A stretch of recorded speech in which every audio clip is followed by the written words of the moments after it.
CBSE class 9th के history book से हम लोग चैप्टर नंबर 2 कर रहे थे। आज इसकी 8वीं और आखिरी क्लास है। चूँकि ये आखिरी क्लास है तो कोशिश ये है कि संक्षेप में आपको समरी टाइप अब तक की जो पढ़ाई हुई है उसको मैं बता दूं। तो सबसे पहले हम लोगों ने सोशलिज्म के अर्थ को जाना था कि सोशलिज्म का अर्थ ये होता है कि धन और संपत्ति के वितरण में सभी सदस्यों को समान मानना, सभी सदस्यों को समान मानने की जो राजनीतिक विचारधारा है उसको क्या कहते हैं? समाजवाद कहते हैं, सोशलिज्म कहते हैं। मतलब सोशलिज्म या सोशलिस्ट लोगों का ये सोचना होता है कि देश की जो भी संपत्ति है उन संपत्तियों पर सभी का समान अधिकार है, सब लोग बराबर हैं, सबका समान अधिकार है। ये लोग निजीकरण के विरोधी होते हैं। ठीक है। तो फिर हम लोगों ने ये जाना कि किस तरीके से फ्रेंच रिवॉल्यूशन के बाद जो है वो पूरे यूरोप में फ्रीडम और इक्वालिटी के लिए लोग आवाज़ उठाने लगे।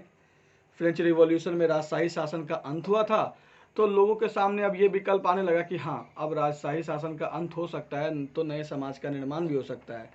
नए समाज के निर्माण में लोगों की अलग अलग धारणाएं थी। कई तरह का समाज होता है जिसमें क्या होता है कि लोग अलग अलग तरीके का शासन चाहते हैं। हम लोगों ने क्रेसी वर्ड का जिक्र किया था कि किस तरह के शासन को क्या कहते हैं। तो फ्रेंच रिवॉल्यूशन में क्या था? राजशाही शासन था। लुई 16 थे और इन्होंने बड़ा ये बुरे तरीक़ा से प्रजा चलाया। लोग नाराज़ हुए, रिवॉल्यूशन किया और फिर डेमोक्रेसी की जो है वो शुरुआत हुई फ्रांस में। तो फ्रेंच रिवॉल्यूशन के बाद जो है वो राजशाही शासन का अंत होता है। इसने यह साबित कर दिया कि जो सामाजिक संरचना मतलब सोशल स्ट्रक्चर है उसको बदला जा सकता है। पहले क्या था? नोबल था, क्लेरिटी था, ये सब था, तो उसको बदला जा सकता है। फ्रेंच रिवॉल्यूशन के बाद ये प्रूव हो गया। हालांकि ये बात और है कि पूर्ण रूप से देश के सोशल स्ट्रक्चर को चेंज करने की जाए, ये सभी ऐसा नहीं मानते थे। 3 तरह के लोग थे। हम लोगों ने जाना कि 3 तरह के लोग थे, लिबरल्स, रेडिकल्स और कंजर्वेटिव्स।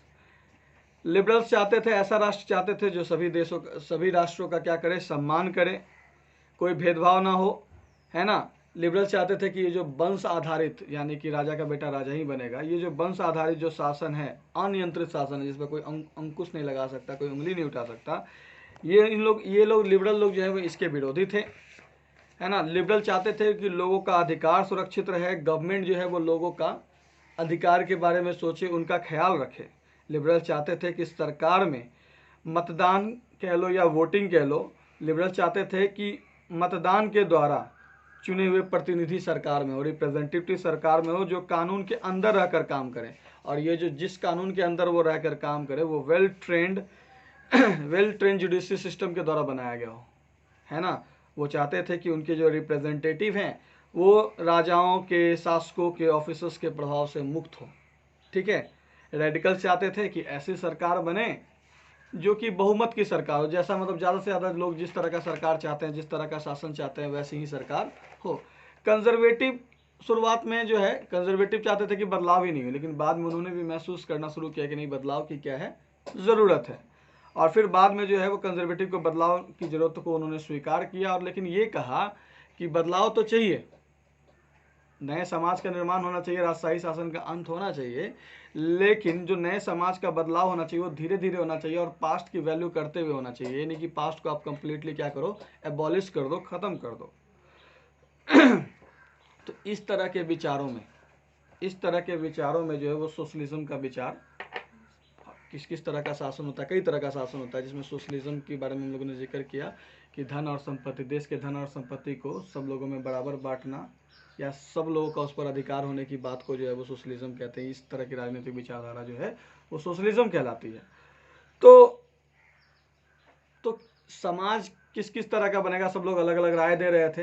तो ऐसे में जो है वो सोशलिज्म जो शब्द है, समाजवाद शब्द जो है, जो सामाजिक संरचना का एक नया रूप है, वो उभर कर सामने आने लगा। ठीक है। समाजवादी समाज के जो लोग थे, मतलब जो सोशलिस्ट लोग थे, वो निजी संपत्ति के विरोधी थे। उनका तर्क ये था कि बहुत सारे लोगों के पास जो है, संपत्ति वाले लोगों के पास जो है वो संपत्ति तो है जिनसे लोगों को रोजगार भी मिलता है, लेकिन समस्या ये है कि संपत्ति वालों को केवल अपने फायदे से मतलब होता है। वो उनके बारे में नहीं सोचते, उन मजदूरों के बारे में नहीं सोचते जो मजदूर फैक्ट्रीज के या उनकी फैक्ट्रीज के को उत्पादनशील बनाते हैं, जिनकी वजह से वो इतने धनी हैं, संपत्ति वाले हैं, उनके बारे में ये नहीं सोचते हैं। इसलिए संपत्तियों पर जो है वो सिंगल इंडिविजुअल के बजाय पूरे समाज का नियंत्रण होना चाहिए, ऐसा सोशलिस्ट लोग सोचते थे, है ना। तब जा कर के क्या होगा, सामाजिक हितों का ध्यान रखा जाएगा। सीधे तौर पर यूं कह लो कि समाजवादी लोग ये चाहते थे कि समाज की सभी संपत्ति पर सबका हक हो, जो जितना काम करे उसको उस हिसाब से क्या मिले, मेहनताना मिले, लेकिन हक सबका हो। ठीक है। सोशलिस्ट लोग जो हैं वो कार्ल मार्क्स और भी कई सारे फिलोसफर्स वगैरह थे, उनके सिद्धांतों को मानते थे। कार्ल मार्क्स ने कहा था, तर्क दिया था कि इंडस्ट्रियल सोसाइटी जो है वो कैपिटलिस्ट सोसाइटी है, पूंजीवादी सोसाइटी है। फैक्ट्री में लगी जो पूंजी होती है उस पर कैपिटलिस्ट का हक होता है। मजदूर की स्थिति तब तक नहीं सुधरेगी, कार्ल मार्क्स ने कहा कि मजदूर की स्थिति तब तक नहीं सुधरेगी जब तक प्रॉफिट को कैपिटलिस्ट के द्वारा एक्यूमुलेट किया जाएगा, संचय किया जाएगा, है ना। कैपिटलिस्ट एक्सप्लॉयटेशन से बचना है तो मजदूरों से उन्होंने कहा कि उखाड़ फेंको इनको। परिवर्तनशील समाज चाहिए, समाजवादी समाज चाहिए जिसमें आपके भी हक की बात करी जाए, तो ऐसे में क्या करो, आप उखाड़ फेंको। तो कार्ल मार्क्स के सिद्धांत को मानने वाले लोग थे। तो फ्रेंच रिवॉल्यूशन के बाद ये स्थिति पैदा हुई, फ्रेंच रिवॉल्यूशन के बाद जो है वो ये स्थिति पैदा हुई।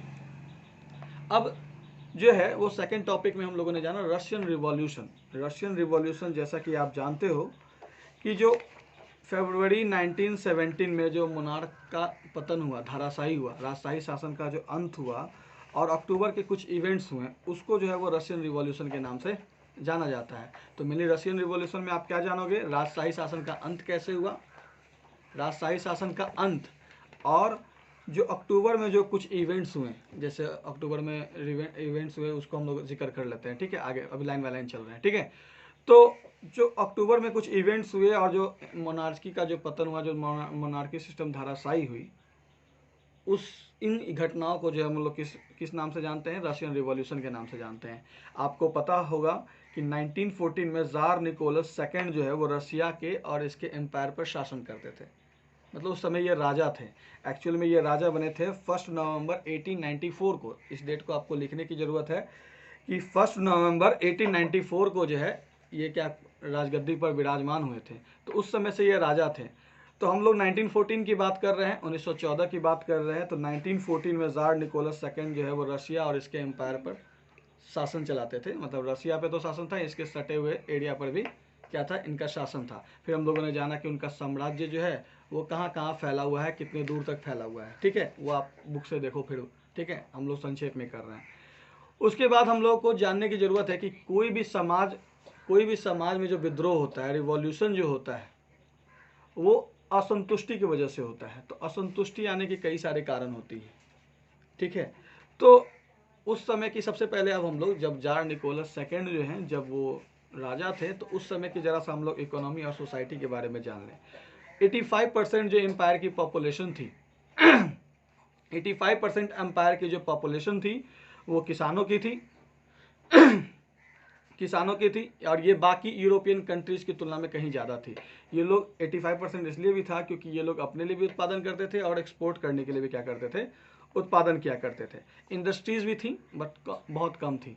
इंडस्ट्रीज़ भी थी लेकिन क्या थी, बहुत कम थी। जो प्रोमिनेंट इंडस्ट्रीज़ जो थी वो सेंट पीटर्सबर्ग और मॉस्को में थी, सेंट पीटर्सबर्ग और मॉस्को में थी। क्राफ्टमैन, जो हाथ से बनाने वाले जो कारीगर होते थे, इनकी संख्या काफ़ी ज़्यादा थी शुरुआत में। इनकी संख्या जो है वो काफ़ी ज़्यादा शुरुआत में थी, और इन्हीं के दुकान के आसपास ही फैक्ट्रीज वगैरह भी लगी होती थी। लेकिन 1900 के दशक तक आते आते फैक्ट्रीज वर्कर्स और क्राफ्टमैन की संख्या लगभग बराबर हो गई। मतलब फैक्ट्रीज में तेज़ी से विस्तार हुआ। ठीक है, फैक्ट्रीज में क्या हुआ, तेज़ी से विस्तार हुआ। तो और मोस्ट इंडस्ट्री, ज़्यादातर इंडस्ट्री जो है वो प्राइवेट प्रॉपर्टी थी, और प्राइवेट प्रॉपर्टी के तो लोग सोशलिस्ट लोग, इस जो विचारधारा पनप रही थी रशिया में, उसके लोग क्या थे, विरोधी थे। तो ज़्यादातर कारखाने जो हैं वो इंडस्ट्री उद्योगपतियों की प्राइवेट संपत्ति थी।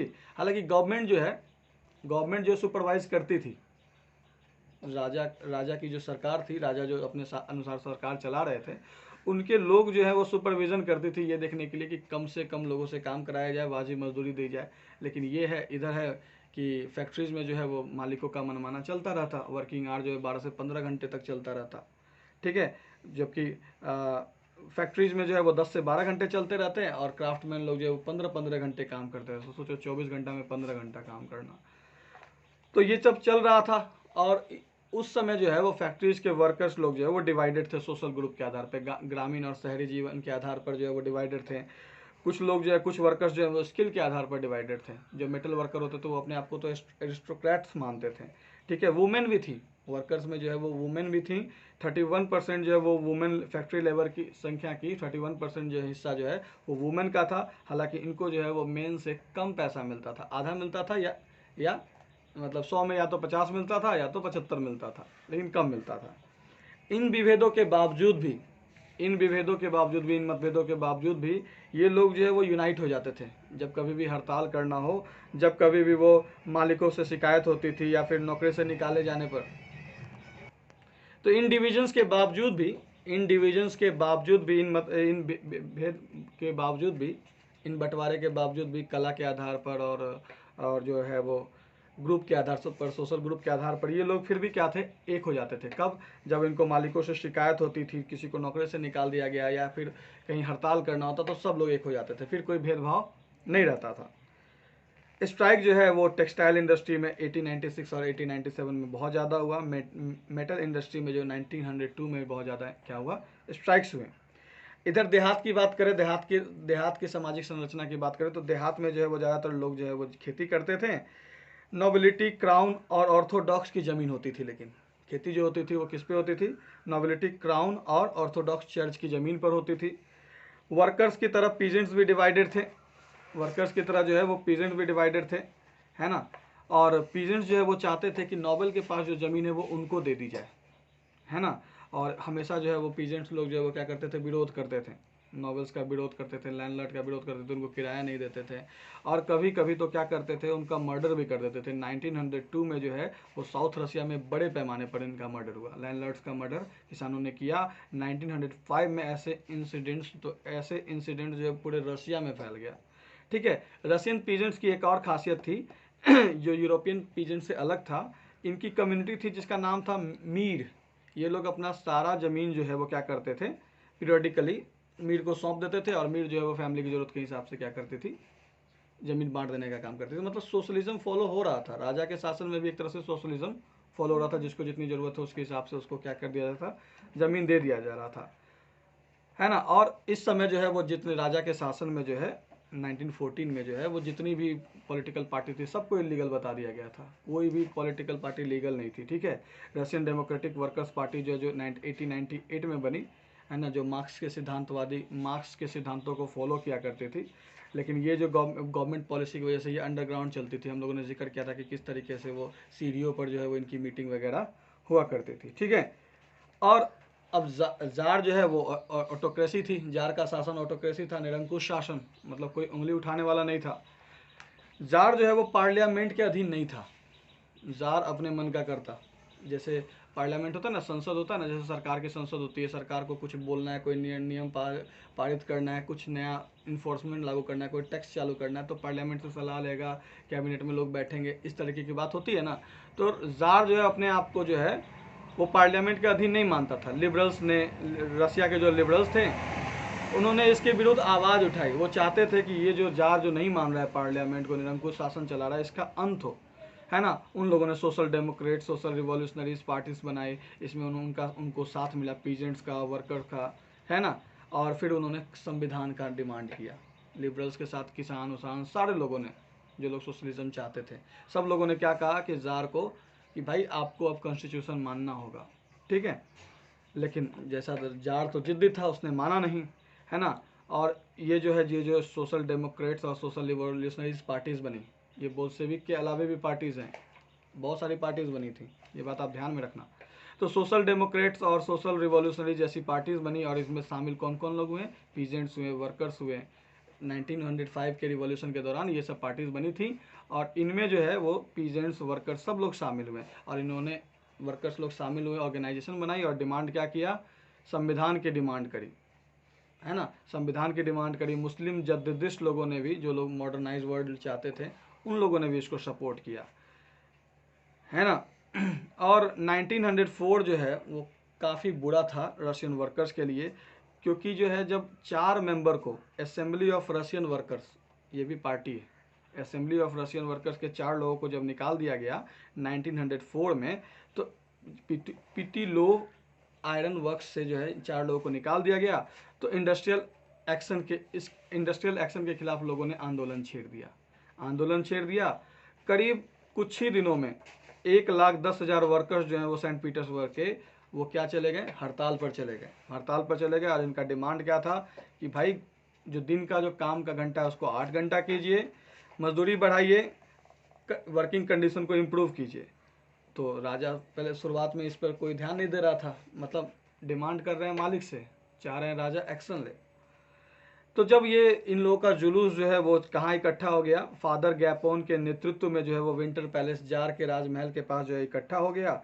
तो इस पर पुलिस और कोसेक्स ने क्या किया, हमला कर दिया। 100 जो है वो वर्कर्स मारे गए, 300 के आसपास जो है वो घायल हुए। और इस इंसिडेंट को ब्लडी संडे के नाम से जाना जाता है। और इसी के बाद जो है वो 1905 रिवॉल्यूशन की क्या हो गई, शुरुआत हो गई। तो ये घटना ब्लडी संडे वाली घटना और इसके बाद जो घटनाएं हुई वो 1905 के रिवॉल्यूशन के दौरान इन घटनाओं को उसमें शामिल किया जाने लगा। स्ट्राइक जो है वो पूरी कंट्री में फैल गई, हड़ताल पूरे कंट्री में फैल गया। जब 100 मजदूर मारा गया तो हड़ताल पूरी कंट्री में फैल गया।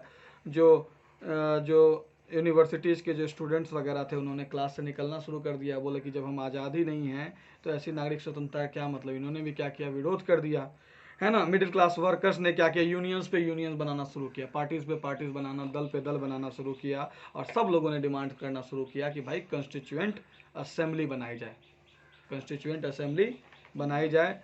और फिर क्या था, 1905 के रिवॉल्यूशन के दौरान जब जार ने देखा कि उसका विरोध हो रहा है, बड़े बृहद पैमाने पर पूरे रशिया में विरोध हो रहा है, तो जार ने इजाज़त दे दी इलेक्टेड कंसल्टेटिव पार्लियामेंट की, कि ठीक है भाई, इलेक्टेड जो लोग भी चुने हुए होंगे कंसल्टेटिव पार्लियामेंट में, मैं उनकी बातों को मानूंगा। और इसी का नाम ड्यूमा पड़ा।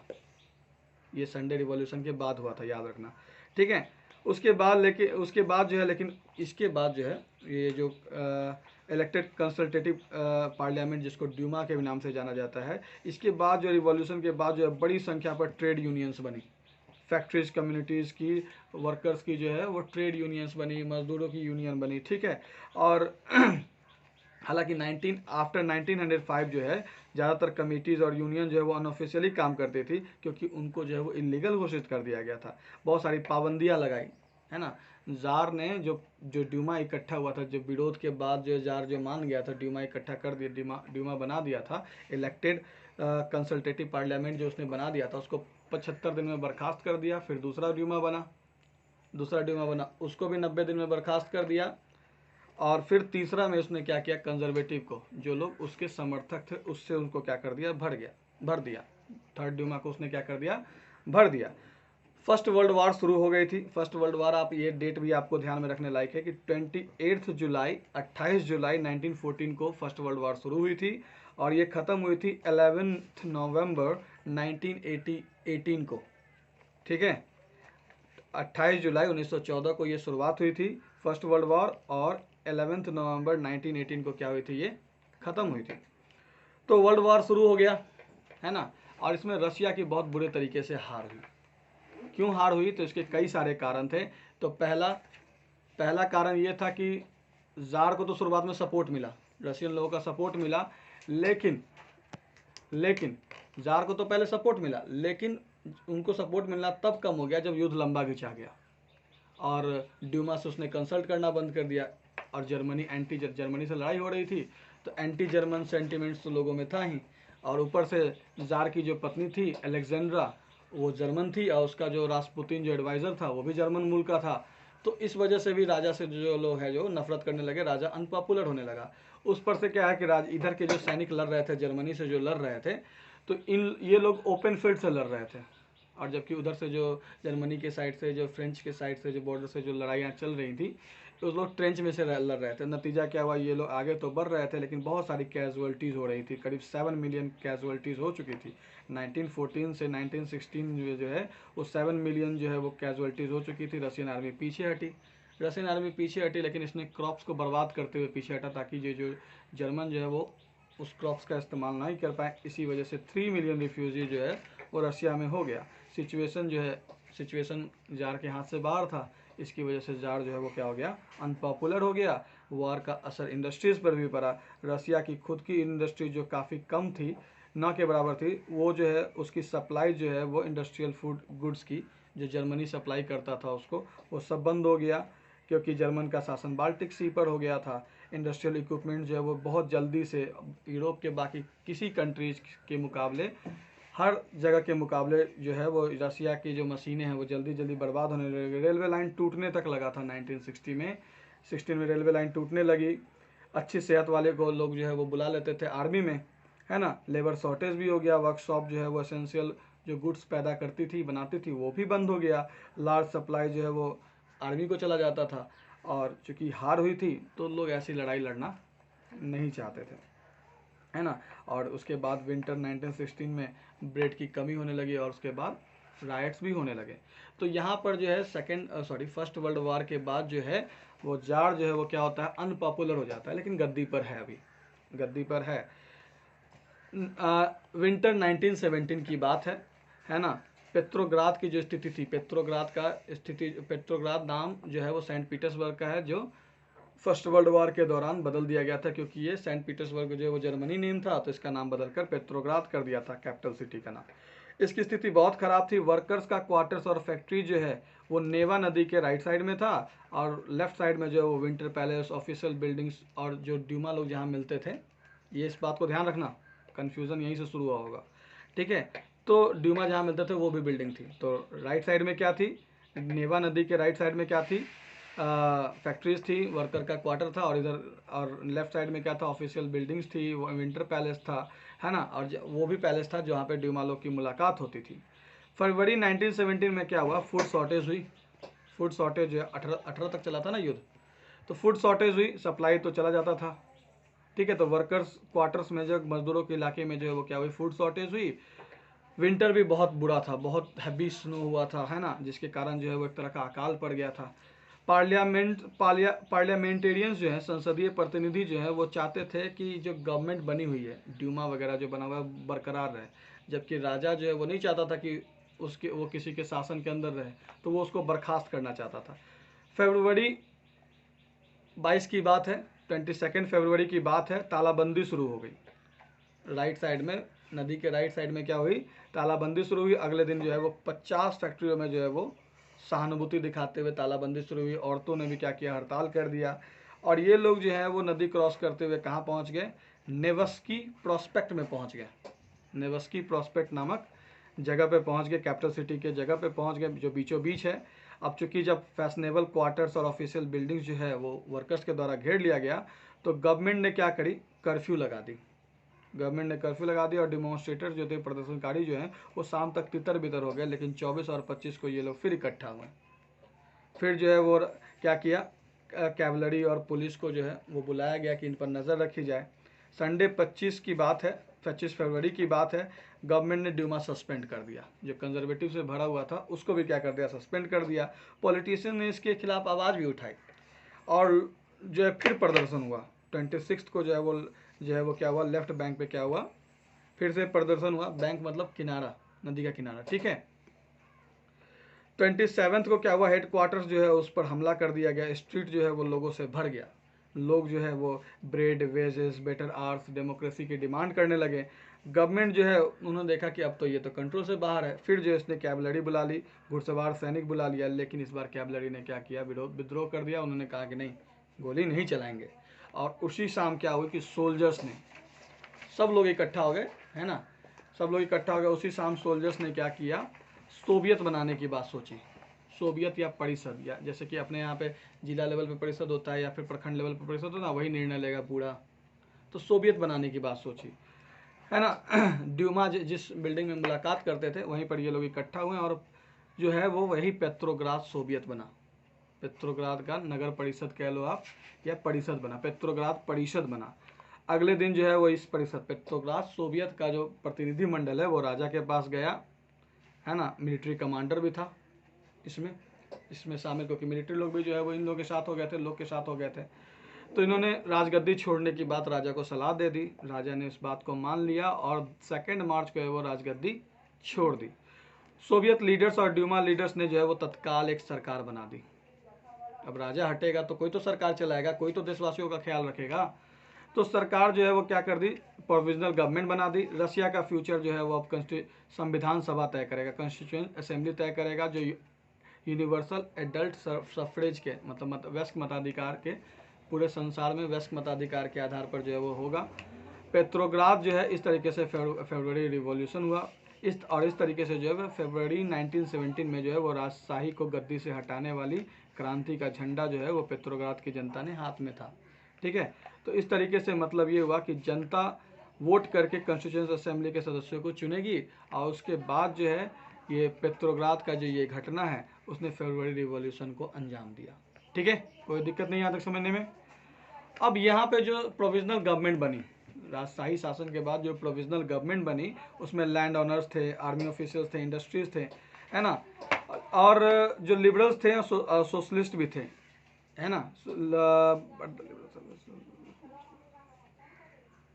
हाँ, तो अब इसमें जो है ये प्रोविजनल गवर्नमेंट बनी थी, उसमें आर्मी ऑफिसर्स थे, लैंड ऑनर्स थे, इंडस्ट्रियलिस्ट थे, जो प्रोविजनल गवर्नमेंट में प्रभावशाली थे। लेकिन लिबरल्स और सोशलिस्ट जो है वो जल्दी से जल्दी इलेक्टेड सरकार चाहते थे।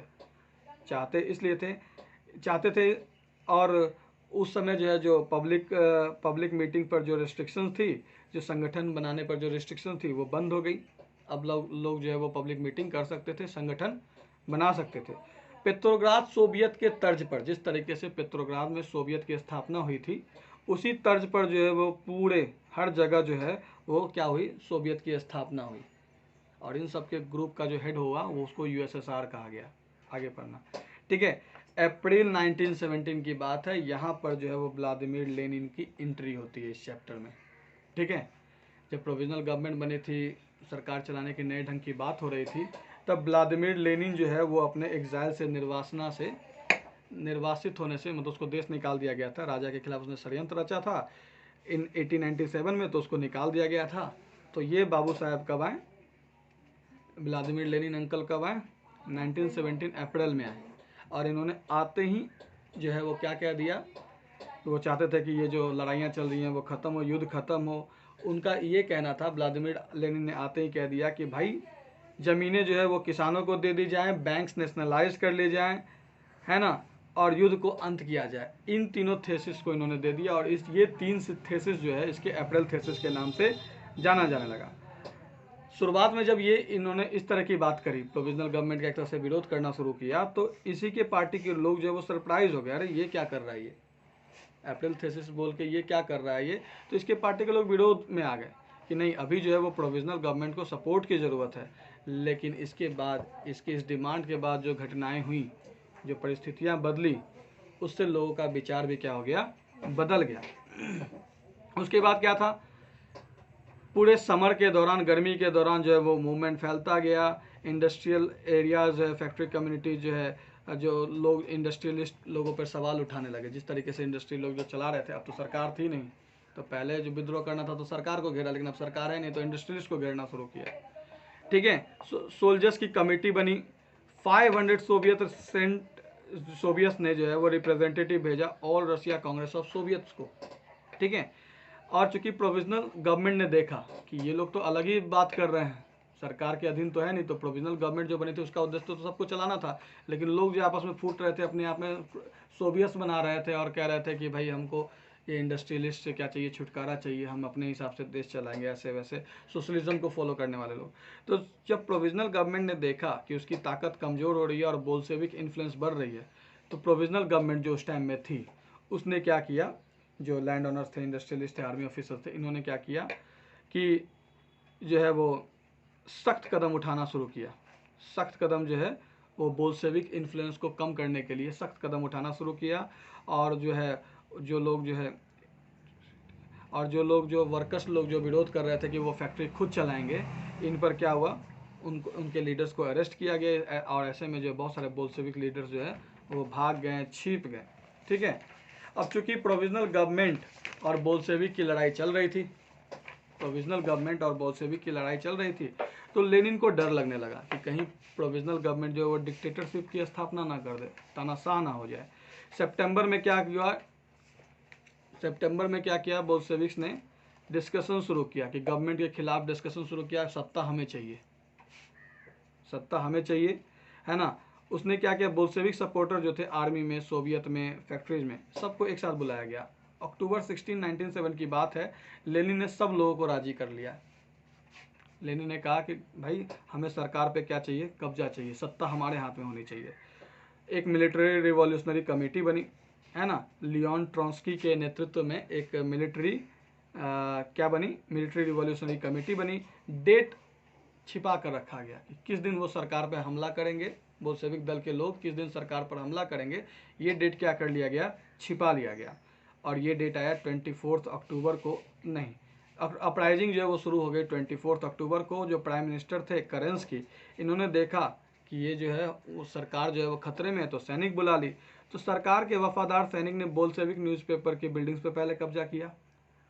उसके अलावा प्रो गवर्नमेंट ट्रूप्स ने, जो सरकार के समर्थक थे, प्रोविजनल गवर्नमेंट के जो समर्थक थे, उन्होंने टेलीफोन और टेलीग्राफ ऑफिसेस पर क्या कर दिया, कब्जा कर लिया, विंटर पैलेस पर। अब आया प्रक्रिया देने का काम किसका, बोल्शेविक लोगों का। तो मिलिट्री रिवॉल्यूशनरी कमेटी ने क्या किया, गवर्नमेंट के ऑफिसेस पर क्या कर लिया, कब्जा कर लिया और मिनिस्टर्स को अरेस्ट कर लिया। उसके बाद जो है, जो शिप अरोरा ने क्या किया, विंटर पैलेस पे बमबारी शुरू करी। नेवा नदी के पास जो है वो बहुत सारी लड़ाइयाँ हुई और रात होते होते तक सिटी जो है वो कमेटी के कंट्रोल में हो गई। मिनिस्टर लोगों ने क्या कर दिया, सरेंडर कर दिया, बोल्शेविक की क्या हो गई, कंट्रोल में आ गई। और जो है वो दिसंबर आते आते जो है वो बोल्शेविक ने मॉस्को और पेट्रोग्राद एरिया पर क्या कर लिया, अपना कब्जा कर लिया। और इस तरीके से सोशलिस्ट लोगों ने क्या कर लिया, कब्जा कर लिया, सत्ता पे, प्रोविजनल गवर्नमेंट पे क्या कर लिया, कब्जा कर लिया। अब जैसा कि आप जानते हो कि बोल्शेविक जो है वो तो टोटली अपोज थे। बोल्शेविक लोग जो है वो टोटली क्या थे, अपोज थे प्राइवेट प्रॉपर्टी के। तो बैंक्स को, इंडस्ट्रीज को नेशनलाइज किया इन्होंने। 1917 नवंबर में इन्होंने क्या किया, नेशनलाइज किया। और लैंड जो थी वो उसको क्या किया, प्रॉपर्टी, सोशल प्रॉपर्टी डिक्लेयर कर दिया, किसानों को दे दिया। जो बड़ी बड़ी बिल्डिंग थी उनको, परिवार को ज़रूरतों के हिसाब से बांट दिया। ठीक है, सोशलिज्म का तो यही मतलब है कि सब संपत्ति पर सबका अधिकार। तो उसके रूल्स को उन्होंने क्या किया, फॉलो किया, है ना। उसके बाद बोल्शेविक पार्टी ने अपना नाम बदलकर रशियन कम्युनिस्ट पार्टी कर ली। नवंबर 1917 की बात है। बोल्शेविक्स ने क्या किया, इलेक्शन कंडक्ट किया ताकि संविधान सभा के लिए चुनाव किया जा सके, संविधान सभा का चुनाव हो सके। लेकिन मेजोरिटी सपोर्ट नहीं मिला, शुरुआत में इसको मेजोरिटी सपोर्ट नहीं मिली। तो उसके बाद फिर मार्च 1918 में क्या हुआ, इन्होंने क्या किया, बोल्शेविक लोगों ने जर्मनी के साथ संधि कर ली। जो रशिया का दुश्मन था उसके साथ संधि कर ली। हालांकि इसके बोल्शेविक दल के नेता लोग इसके विरोधी भी थे, लेकिन ब्रेस्ट लिटोवस्क जर्मनी में जो है इन्होंने क्या कर लिया, जर्मनी के साथ दोस्ती कर ली। और उसके बाद आने वाले सालों में बोल्शेविक जो पार्टी जो है वो थोड़ी स्ट्रांग हो गई। फिर इलेक्शन हुआ और फिर जो है इन्होंने क्या कर लिया, पार्लियामेंट बना लिया। मतलब इनकी पार्टी को क्या मिला, सबसे ज़्यादा वोट मिला। उसके बाद जो है इन्होंने क्या किया, बोल्शेविक ने क्या किया, सीक्रेट पुलिस, जिसको चेखा फर्स्ट और ओजीपीयू और एनकेवीडी पुलिस फोर्स बनाया। और जो लोग भी बोल्शेविक के खिलाफ आवाज़ उठाते हैं सबको क्या करने जाने लगा, पनिश किया जाने लगा। जो लोग भी बोल्शेविक का बुराई करते उनको क्या किया जाने लगा, पनिश किया जाने लगा। तो अब आप सरकार में बने हो और आप अपने ही देश पर क्या कर रहे हो, अत्याचार कर रहे हो, तो सिविल वॉर तो होगा ही। तो जो लोग राजा के समर्थक थे, है ना, जो लोग राजा के समर्थक थे, जो लोग ऐसा बदलाव नहीं चाहते, जो लोग बोल्शेविक्स के विरोधी थे, तो बोल्शेविक्स को रेड कहा गया। और जो सोशल रिवॉल्यूशनरीज थे उनको क्या कहा गया, ग्रीन्स कहा गया। और जार के जो समर्थक, जार के विचारधारा को मानने वाले लोग थे उनको व्हाइट कहा गया। तो इनके बीच जो है वो सिविल वॉर हो गया। ठीक है, लेकिन सिविल वॉर तो हुआ, लेकिन बोल्शेविक दल को जो है वो दूसरे सारी नेशनलिटीज से सपोर्ट मिला। और 1920 के जनवरी तक रशियन एम्पायर के ज़्यादातर हिस्सों पर फिर से बोल्शेविक का क्या हो गया, कब्जा हो गया। सिविल वॉर के दौरान जो है वो बोल्शेविक्स ने जो है वो क्या किया, इंडस्ट्रीज और बैंक्स को नेशनलाइज करने का काम जारी रखा और किसानों को जो है वो ज़मीन देते रहे। वो उन्होंने सेंट्रलाइज प्लानिंग शुरू करी। क्या करी, a process of centralize planning जो है वो शुरू करी, है ना। ऑफिशियल जो है वो आकलन करते हैं, ऑफिशियल जो है वो इकोनॉमी की आकलन करते कि वर्क के आधार पर इकोनॉमी क्या होगी। वो 5 साल का प्लान बनाते हैं और 5 साल के अनुसार जो है वो क्या करते हैं, फिर 5 ईयर प्लान बनाते हैं। और ना उन्होंने क्या किया, इंडस्ट्रियल ग्रोथ हो, इंडस्ट्री की ग्रोथ हो, सब लोगों को रोज़गार मिले, है ना। इसलिए उन्होंने क्या किया कि सारी चीज़ों का दाम तय कर दिया। सरकार ने क्या किया, दाम तय कर दिया 1927 से 1932 और 1933 से 1938, ये 2 पंचवर्षीय योजनाओं में जो है वो सेंट्रलाइज प्लानिंग शुरू हुई। इधर क्या हुआ, जब ये सरकार नहीं बनी तो इसने रैपिड कंस्ट्रक्शन शुरू किया। तो आप पिछले बार भी एक कहावत हम लोग पढ़े थे कि हड़बड़ी के बिया कनपट्टी में सिंदूर, कहने का मतलब जब आप कोई काम जल्दी जल्दी करोगे तो कुछ ना कुछ तो गलतियां हो ही जाती है। तो रैपिड कंस्ट्रक्शन शुरू हुआ जिससे कार्य स्थिति खराब हो गई। मैग्नीटोगोरस्क नाम की सिटी में जो है स्टील प्लांट का जो है वो 3 साल में बना दी गई, लेकिन वर्कर्स ने कठिन ज़िंदगी जिया और रिज़ल्ट ये हुआ कि जो जल्दी जल्दी में 3 साल में जो है वो स्टील प्लांट बन गया था, उसमें पहले ही साल में 550 बार जो है वो काम रुकी। लिविंग क्वार्टर्स में जो है वो 40 डिग्री तापमान के नीचे जो है वो लोग 4 महला से नीचे उतर कर लेटरिन करने जो है वो बाथरूम करने जो है वो रोड के किनारे जाया करते थे। मतलब बिल्डिंग बनाया लेकिन बाथरूम का सोचा नहीं। ठीक है, उसके बाद क्या हुआ कि 1927 और 1928 में जो सोवियत रशिया का जो शहर था उसमें जो है वो ग्रेन शॉर्टेज महसूस करी गई। लेनिन की मृत्यु के बाद, व्लादिमीर लेनिन जो बोल्शेविक दल का जो नेता था, मुख्य नेता था, उसकी मृत्यु के बाद स्टालिन ने कमान संभाली। तो जब ये फूड शॉर्टेज हुआ तो ऐसा माना गया कि जो रिच पीजेंट्स हैं और जो ट्रेडर्स हैं कंट्री साइड के, वो स्टॉक जमा करके रखे हुए हैं, सट्टेबाजी कर रहे हैं इस उम्मीद में कि दाम बढ़ेगा तो बेचेंगे। फिर क्या था, पार्टी के मेंबर्स जो हैं वो ऐसे जगह पर जाते हैं सुपरविज़न में, किसानों के बीच गए और जो लोग इकट्ठा कर रहे हैं उसने जबरन क्या किया, उनका वो छीन लिया, अनाज छीन लिया और उसको गवर्नमेंट के जो है जो कूलक्स लोगों के पास, जो रिच पीजेंट्स थे, कूलक्स जिनको कहा जाता था, उनसे क्या किया, छीन के मतलब अनाज बेचने का काम किया। ये महसूस किया गया, पार्टी के लोगों के द्वारा ये महसूस किया गया कि चूँकि खेत का साइज काफ़ी छोटा है इसलिए जो है वो प्रोडक्शन सही से हो नहीं पा रही है। तो इन्होंने क्या इंट्रोड्यूस कराया, कल्टिवाइजेशन प्रोग्राम इंट्रोड्यूस कराया कि सब ज़मीन को क्या किया जाए, बड़ा किया जाए और बड़े लेवल पे क्या कर जाए, खेती हो जाए, सब लोगों को जो है कम्युनिटी वाइज जो है वो क्या कर दिया जाए, खेत बांट दिया जाए। ऐसा ही हुआ, जो ज़्यादातर ज़मीन जो है, जो साजो सामान था, जो खेती में ज़रूरत होती, सब कलेक्टिव फार्म्स को दे दिया गया। पीजेंट्स ने जो है वो इस पर काम किया, प्रॉफिट जो है वो शेयर की जाती थी, है ना। जो लोग इस बात के विरोधी थे, जो लोग नहीं चाहते थे कि ऐसा हो, उन्होंने लाइव स्टॉक्स को मारना शुरू किया और 1929 और 1931 के बीच कैटल की संख्या 1/3 तक गिर गई। ठीक है, मतलब जहाँ 100 था वहाँ करीब 66-67 ही रहने लगा।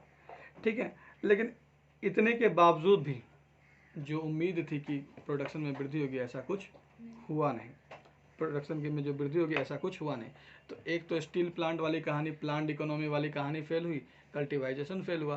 तो गवर्नमेंट के एक्शन पर लोग क्या करने लगे, विरोध करने लगे। गवर्नमेंट के एक्शंस पर क्या होने लगा, विरोध होने लगा। लोगों को समझ में नहीं आ रहा था कि गवर्नमेंट ऐसा कर क्या रही है, उससे सरकार चल नहीं रही है। तो लोगों ने विरोध करना शुरू किया। तो जिन लोगों ने विरोध करना शुरू किया उस पर एक्यूजेशंस लगाए गए, आरोप लगाए गए।